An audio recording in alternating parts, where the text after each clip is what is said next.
آج کے انسان کو معلوم نہیں کہ اس کی نظر کی قیمت کیا ہے۔ یاد رکھیے، یہ نظر جو اللہ رب العزت نے عطا فرمائی ہے، یہ بینائی جو اللہ رب العزت نے عطا فرمائی ہے، اس نظر کی بہت زیادہ قیمت ہے، انتہائی قیمتی اللہ رب العزت کی یہ نعمت ہے۔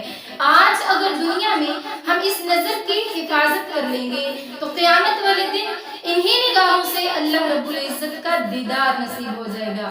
لیکن یاد رکھیں، ہر ایرے گہرے پر پڑنے والی نظر، جس طرح کہ آج ہماری نیو جنریشن کا قانون بن چکا ہے، جہاں چاہتے ہیں، جب چاہتے ہیں، اپنی نظروں کو دوڑا لیتے ہیں، اپنی نظروں کو گھما لیتے ہیں، پھیر لیتے ہیں۔ یاد رکھیے، ایسی نظریں جو ہر ایرے گہرے پر پڑتی ہوں، ایسی نظروں کو اللہ رب العزت کا دیدار نصیب نہیں ہوگا۔ لہٰذا اپنی نظروں کی حفاظت کیجئے، اپنی نظروں کی قیمت کو جانیے، تاکہ قیامت والے دن ان